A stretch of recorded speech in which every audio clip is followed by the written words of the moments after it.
In this session of the world's 100 greatest people, we are going to learn about a man who was so overwhelmed by his own ambitions and achievements that he ceased to believe he was a man and believed instead that he was a god. His name was Alexander the Great. Alexander was the first king in history to be called great, and it's easy to understand why. He was one of the most skilled generals in history, one of the most powerful personalities, and most importantly, he conquered the entire Persian Empire, including Asia Minor, Syria, Egypt, Babylonia, and Persia itself, in what is considered to be the greatest conquest of ancient times. The reign of Alexander marked the beginning of the Hellenistic Age, when the culture of ancient Greece was spread throughout most of what people believed then was the civilized world. Alexander himself was from Macedonia, a kingdom located in the area that is now comprised of Greece, Bulgaria, and the former Yugoslavia. During a period of about 10 years from 334 to 324 BC, Alexander built Macedonia into a leading world power. In all the lands he conquered, he established a network of military settlements, many of which later developed into major cities. The most important of these was Alexandria, Egypt, which Alexander founded and named after himself. It was a habit of Alexander's to name all new cities after himself. There were 70 Alexandrias in the world when he finished his work, but of those, only the one in Egypt has survived. Alexander also stabilized the economy of the whole Mediterranean area by establishing a system of coins based on a silver standard that strengthened trade throughout the region. When he released vast amounts of bullion from the treasures in Persia, the economy was strengthened even further. As a general, Alexander's abilities have never been surpassed. His versatility and his ability to adapt to new situations were perhaps his strongest asset. He was constantly developing new techniques, innovating strategies, and building equipment and arms to meet of his varied enemies. He also knew how to use every twist and turn to his own advantage. His imaginative use of his cavalry was so effective that he seldom had to even use his infantry. In his empire, which stretched from the Mediterranean Sea to India, Alexander spread both fear and enlightenment. His successes took a heavy toll in human life and suffering. Yet he also brought learning and knowledge to his empire. His personal interest in science and geography brought many advances in those fields. Most significantly, he also introduced the ideas and customs of Greek culture to Western Asia and India, and he accomplished all of this in a lifespan of only 33 years. From the very start, the stories and legends around Alexander became a blend of fact and fiction. He was a hero of epic proportions, even while he lived.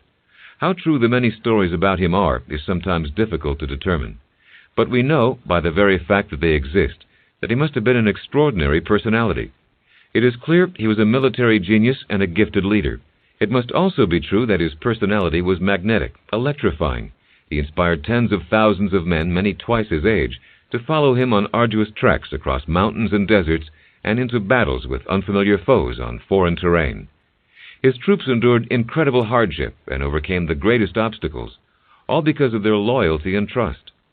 Alexander was not only obeyed, he was deeply loved. This alone raises him above almost all the other conquerors and kings who both preceded and followed him. Alexander was born in the year 336 BC in Pella, the capital of the Kingdom of Macedonia. Royalty and mythology were already in his blood. His father was Philip, king of the Macedonians, and conqueror of Greece. His mother was Olympias, a brilliant and fiery princess from Greece who adored Alexander and who early on instilled in him a strong sense of destiny. It was Olympias who told Alexander he was descended from Achilles, the hero of the Trojan Wars. Throughout his life, Alexander kept two items under his pillow at night, a knife and a copy of Homer's famous epic on the Trojan Wars, the Iliad. He had memorized the Iliad cover to cover. Alexander's father also helped promote the boy's sense of destiny by telling him that all Macedonian kings were descendants of Hercules, who in Greek mythology was a son of the god Zeus. Hercules was known for his strength and his ability to do the impossible. When he was a youth, Alexander too seemed able to do the impossible. He proved that to his father and a large group of spectators one day when he came face to face with a feisty black stallion that would become almost as famous as he would. The horse was intended for the Macedonian cavalry, but although it was beautiful, none of the king's men could mount it.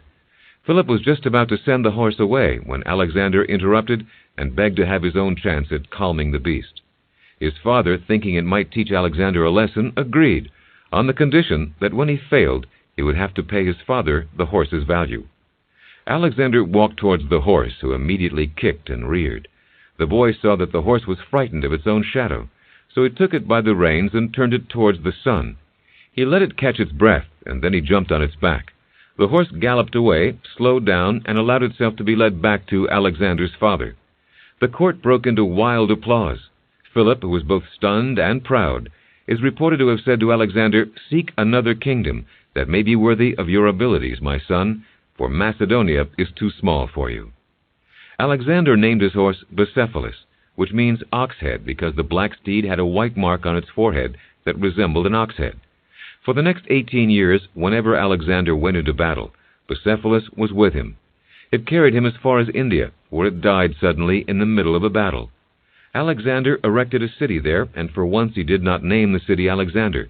He named it Bucephalus.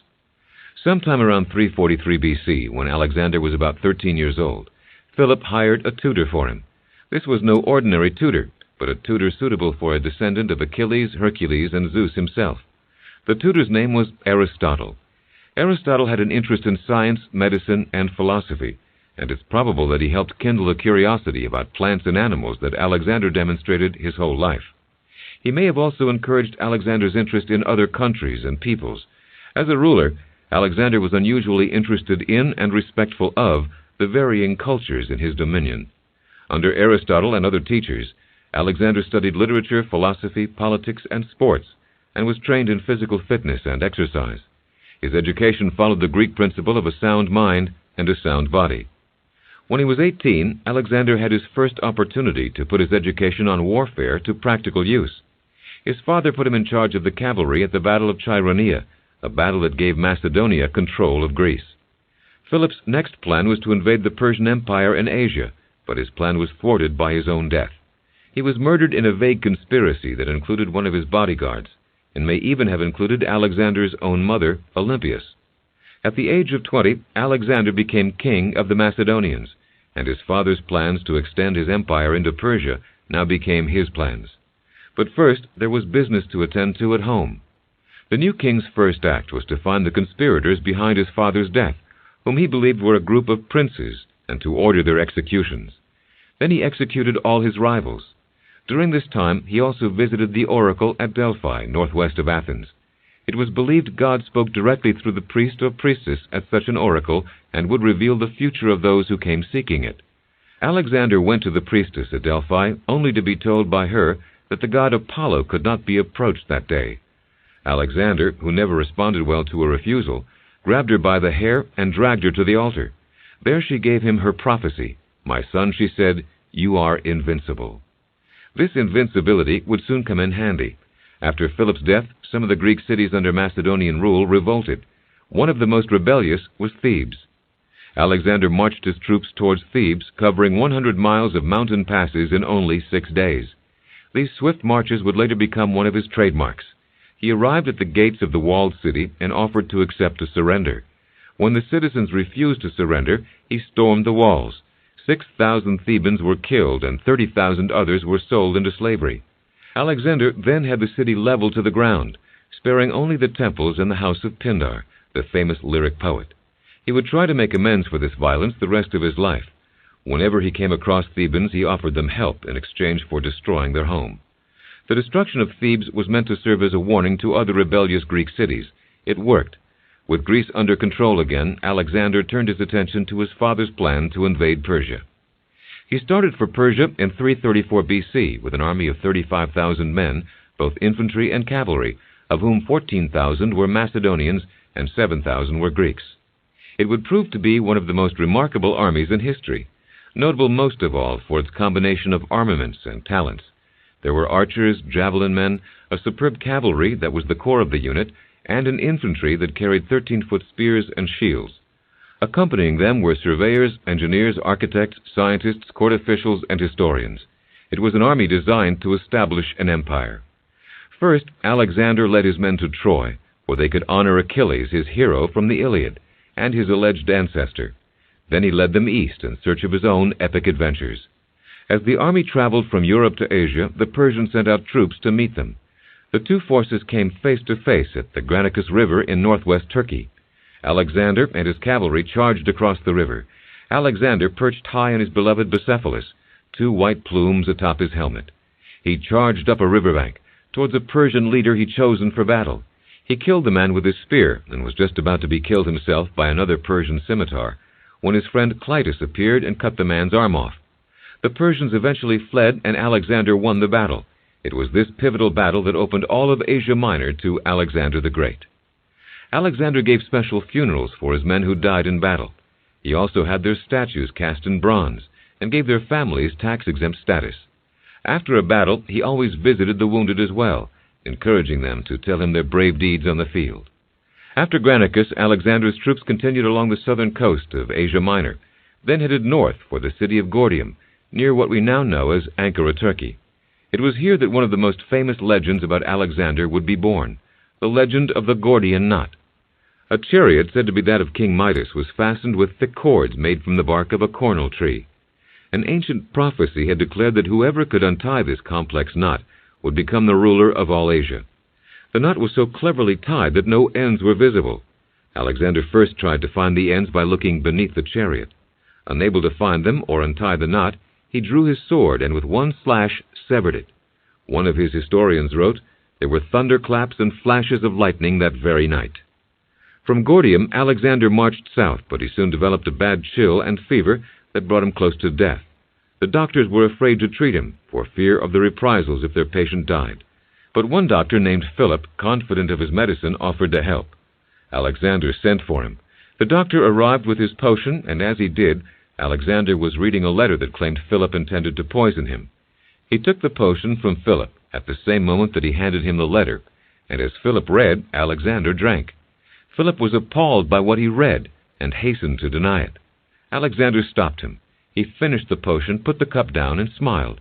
He had trusted Philip, and he had risked his life to prove that trust. Within a short while, he was fully recovered. Alexander led his men to the coast of Syria, where he hoped to meet in battle with his mighty opponent Darius III, king of Persia. Darius, too, was marching towards Alexander. The 2 armies passed each other at night, a mountain range between them. Now Darius was behind Alexander, in a town called Issus, near the border of Turkey and Syria. Darius was disappointed when he found out only sick and wounded Macedonian soldiers had been left behind to recuperate. His own soldiers strode up and down the field hospital, cutting the hands off the Macedonian soldiers. Citizens of Issus were so repelled by this that they sent word to Alexander. Upon hearing the news, Alexander immediately ordered his exhausted soldiers to turn around and march to meet Darius on the coastal plain between the mountains and the sea. The battle near Issus was long and fierce. Alexander led the cavalry atop Persepolis and crashed through the Persian line. He was after Darius, but Darius saw him coming and fled. In the end, Alexander won the battle, but Darius evaded capture. Alexander and his troops chased Darius for several days, but he always eluded them. He had even deserted his mother, wife, and daughters. Alexander treated this royal family with courtesy, ordering that they continue to receive all the respect they were accustomed to. With his best friend, Hephaestion, he went to visit the queen mother. Hephaestion entered her tent first, and the queen mistook him for the great Alexander, whom she'd never seen. She knelt before him, and then, realizing her mistake, became frightened about how angry she might have made Alexander. But when she turned to apologize, Alexander, smiling, said, "Never mind, he too is Alexander." It is said that Hephaestion and the horse Persepolis were the only 2 beings that Alexander the Great truly loved. Following the battle near Issus, Alexander turned his army south towards Phoenicia and captured several important naval bases and port cities. One of these cities, called Tyre, still bears witness to the brilliance of Alexander's strategy. Tyre stood on an island about half a mile out from land. Unable to capture it by sea, Alexander came up with a bold and imaginative plan. He ordered his engineers to build a causeway to the island, thereby transforming it into a peninsula. Then, armed with catapults, battering rams, and mobile towers, they crossed the causeway and attacked. The Tyrians put up a strong fight, but after several months they were forced to surrender. The women and children of Tyre were sold into slavery, and many of the men were killed. Despite the carnage, the storming of Tyre is considered Alexander's greatest military victory. The enormous machines he used in the siege introduced an entirely new age of warfare. And today, Tyre is still a peninsula, reachable by the very same causeway that Alexander and his troops built. While the siege of Tyre was occurring, King Darius sent an offer to Alexander. He would pay him a huge ransom and would give up all his territory west of the Euphrates if Alexander would leave in peace. This offer was the source of a famous exchange between Alexander and his second-in-command, Parmenio. When Alexander asked for advice on the ransom, Parmenio said, "If I were Alexander, I would accept these offers," to which Alexander replied, "So would I, if I were Parmenio." The offer was refused. Following the victory at Tyre, Alexander headed for Egypt, a far easier conquest. The Egyptians had been unhappy under Persian rule, and they welcomed Alexander as their liberator. In fact, they crowned him pharaoh. It was during this time, in 331 BC, that the new pharaoh founded a city on the western edge of the Nile Delta and christened it after himself, Alexandria. He recruited the famous Greek architect Granicus to design it. He himself mapped out the street patterns using grain. When birds flew down and pecked at the grain, Alexander took it as a bad omen. He referred to his seers, who told him that, to the contrary, it was a good omen. It indicated that the people of his new city would be prosperous and well-fed. While in Egypt, Alexander also sent an expedition of scientists to discover the cause of the flooding of the Nile. Then Alexander began a long, strenuous trek through the Saharan desert of Libya. His faithful men followed him to the oasis of Siwa, where Alexander, ever hungry for proof of his divinity, consulted the oracle of the god Amon. He never spoke of what the oracle told him, but legend has it that the oracle pronounced he was the son of the Amon himself, and that he would become a god. It was now 331 BC, and the aspiring god-king set out once again to meet his mortal adversary, King Darius. This time it would be on the plains of Persia, just east of the Tigris River. Darius's forces far outnumbered Alexander's, but Alexander had other advantages: daring strategies and well-trained troops who could not be matched for their dedication. Darius was forced to flee yet again. He escaped into Media, leaving his kingdom once and for all to the young Alexander. This battle, called the Battle of Gaugamela after a nearby village, ended more than 2 centuries of Persian rule in Asia. At the time, Alexander was 25 years old. There were still more battles to come. Next, Alexander captured the fabled city of Babylon, and then the capital of Persia, Susa. His army then headed for Persepolis, where it seized the royal palaces and confiscated a storehouse of gold and silver.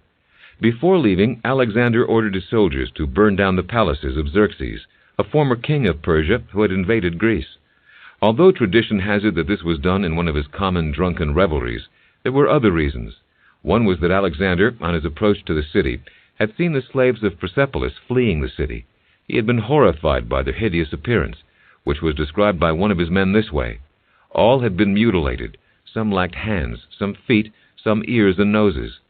They were men who had learned skills and crafts and had done well in training, after which their other extremities had been cut off, and they were left with only those on which their work depended.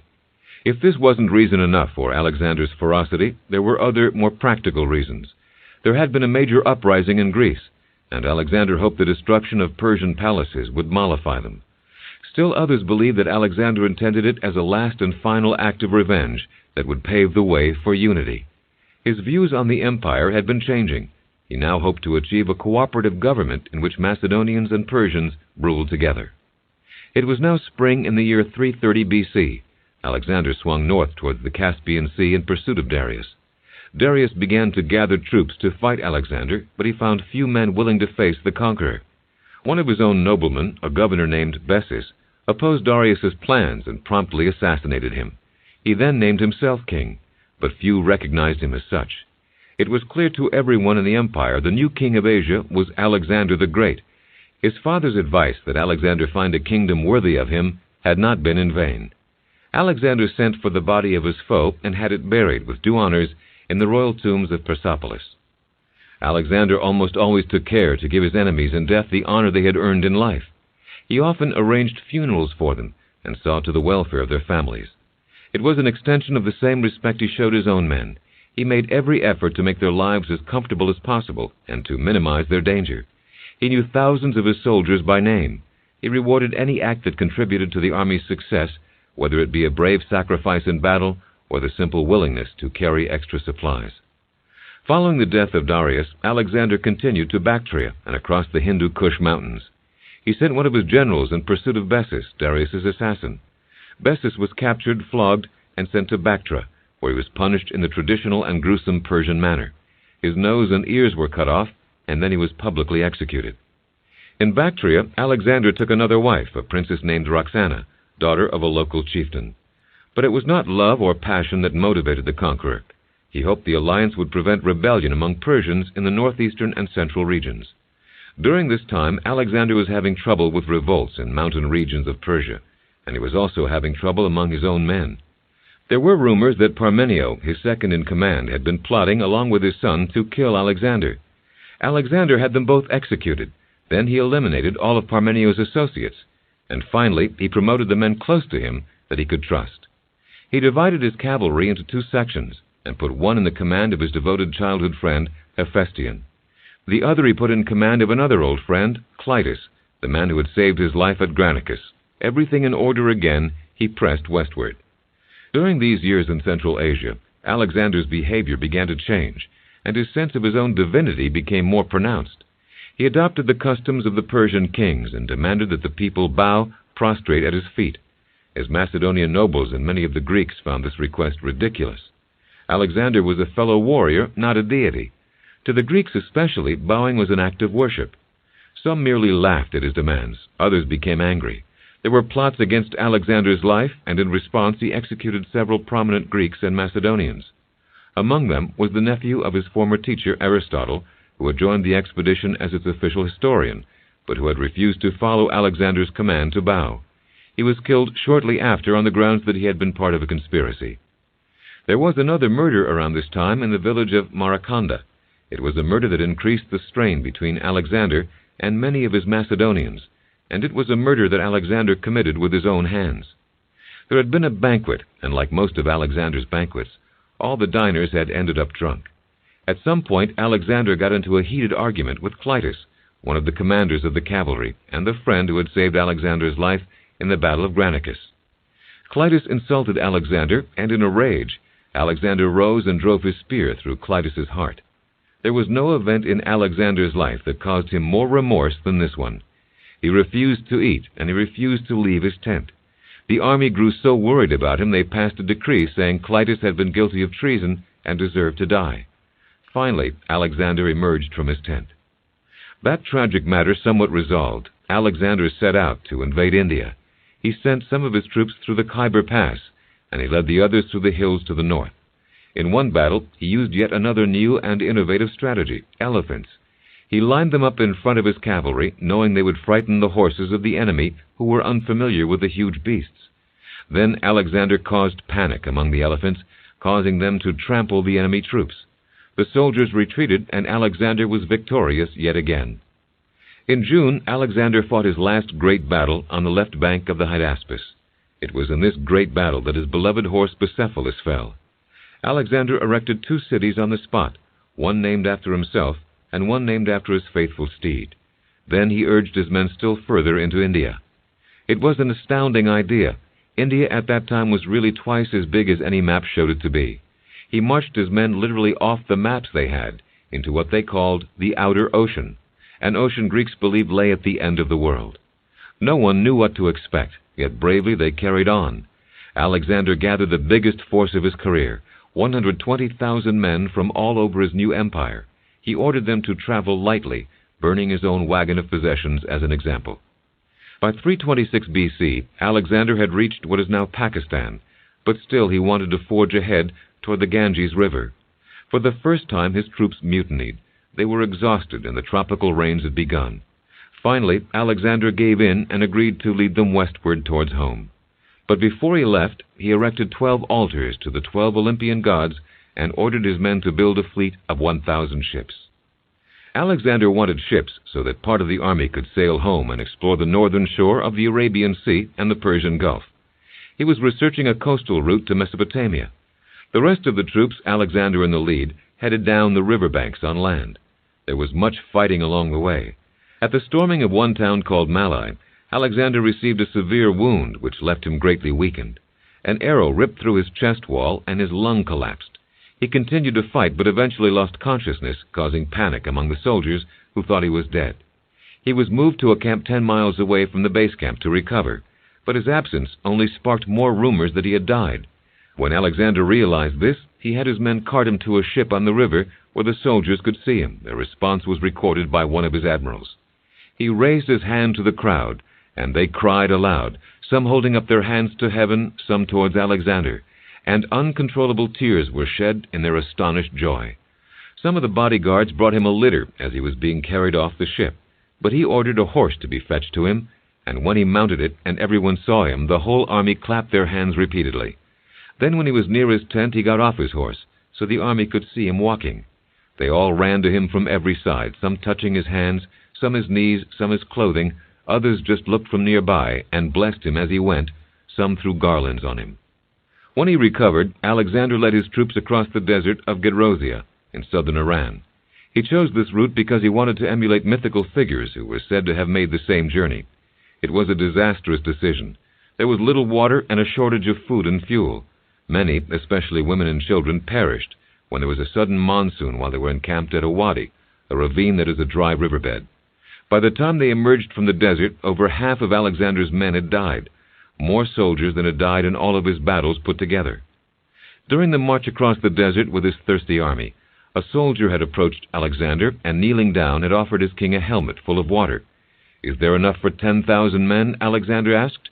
When the soldier replied no, Alexander poured the water onto the ground. Emerging from the desert and back into Macedonia, Alexander discovered that his control over his empire had been weakened. His long absence and rumors of his death had given rise to rebellion and conspiracies. Alexander executed many of his governors and officials and replaced others. He also sent many of the Greek mercenaries and the armies of his governors back to their home cities, creating a financial crisis for thousands of dismissed soldiers and putting a tremendous burden on the cities that had to welcome them back. In an attempt to obtain concessions, the Greeks offered him deification. After a long debate in Athens, the deification was passed, although not without resistance. The decree issued in Sparta read, "Since Alexander wishes to be a god, let him be a god." Alexander was now officially a deity, as the oracles had foretold. From Babylon, Alexander spent time working on the administration of his vast new domain, for which Babylon would be the capital. While there, he planned expeditions to northern Africa and Arabia. He developed plans for trade and commerce and tried to promote greater cooperation between his Macedonians and the conquered Persians. At Susa, Alexander held a great feast to celebrate his victory in Persia, and at the end of the feast he and 80 of his officers took Persian wives. Alexander married one of Darius's daughters, and his good friend Hephaestion married another. The marriages were designed to promote a sense of unity, but instead it created tension with many of the Macedonians. They had already become anxious when Alexander recruited Persians into his army and had given many of them prominent posts. Now anxiety was beginning to turn to anger. Matters got even worse when Alexander performed a mass wedding ceremony in which thousands of his soldiers married Persian women in exchange for rich wedding gifts. He was not only trying to end the national and cultural prejudices that threatened his plans for a united empire, he also hoped these marriages would produce a new generation of mixed-blood nobles that might form the core of a royal army. After his death, nearly all these marriages were dissolved. The Macedonians saw all these moves as a threat to their privileged position, and there was an open mutiny. Alexander responded by dismissing the whole army and replacing it with Persians. This frightened the opposition, and they quickly sought his forgiveness. There was a large banquet with over 9,000 guests to celebrate the end of the dispute and the beginning of a partnership between Macedonians and Persians. In the autumn of the year 324 BC, Alexander lost the friend who was probably the only person who he truly loved. His boyhood friend Hephaestion, who he'd made his grand vizier, died of an illness in the village of Ecbatana. The loss to Alexander was devastating. He clung to the body for a day and a night. He cut off his hair and ordered all the manes and tails of his horses cut short. He had Hephaestion's doctor executed. He went into a period of deep mourning that frightened his advisers. When he came out, he arranged an expensive royal funeral for his friend, sent out general orders that he was to be honored as a hero, asked the priests in Egypt to declare Hephaestion a god, and never again did he fill the vacant seat of Grand Vizier. Alexander never fully recovered from the death of Hephaestion, and the loss may have contributed to his own death only months later. When he finally emerged from his mourning, he embarked on a winter campaign in the mountains, and then returned to Babylon to plan for his conquest of Arabia. In the spring, Alexander became ill with a fever after a prolonged banquet and drinking bout. His condition was probably worsened by exhaustion and the effects of several battle wounds. Soon he developed pneumonia, and it was clear he wouldn't live. Thousands of soldiers filed by his bed, and Alexander managed to nod or raise a hand to each one. A general asked him, "To whom do you leave your kingdom?" And Alexander responded, "To the strongest." Later he was asked at what time he wanted his divine honors paid him, and he was said to reply, "When you are happy." They were his last words. He died 10 days after becoming ill on June 10, 323 BC, at the age of 32. The embalmers, before preparing his body, prayed that it would be right for them to handle the body of a god. His body was placed in a golden coffin and escorted to Alexandria, where it was placed in a special tomb. There was no individual who had the energy and force to follow Alexander and see his dreams to fruition. After he died, his half-brother, Philip III, became king of Macedonia. A son, Alexander IV, was born shortly after Alexander died, and when he was a young boy, he shared the throne with Philip. Both were murdered, Philip in 317 BC and Alexander in 324 BC, when he was only 13 years old. No one succeeded Alexander the Great in the rule of his vast and dearly won empire. Instead, his generals took over the governorship of various areas, and then began fighting amongst themselves for control. Within 23 years after he died, Alexander's kingdom had split into several different states. There had been other empires before the empire of Alexander the Great, but most had concerned themselves with wealth and power. Alexander, too, had been ambitious and cruel at a time when cruelty was an accepted norm. But he had also demonstrated a generosity and compassion that was not the norm. He had held as virtues friendship, loyalty, and honor in a period of history when such virtues were often considered weaknesses. Alexander had spread fear and even carnage, but he had also spread the high ideals of Greek culture. The Greek civilization was based on the attainment of knowledge and learning, on science and discovery, and on respect for the individual.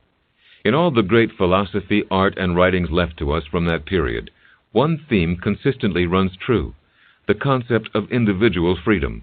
These ideals were the ideals Alexander hoped to incorporate in his empire, an empire where varied cultures and races could join together and pool their talents and skills. It was his own dynamic personality that held together his empire. He combined determination and ambition with a flexible, imaginative mind. He was short-tempered and he could be ruthless, yet he could also be forgiving and compassionate. He had a phenomenal ability to instill loyalty. He was a military genius with a brilliant sense of timing in both war and politics. As a general, he is among the greatest the world had seen, and his own personal interest in science and exploration brought many advances in the territories he conquered. Mythical figures like Achilles, Hercules, and Dionysus were never far from Alexander's mind. He seemed to want to surpass them and attain divinity.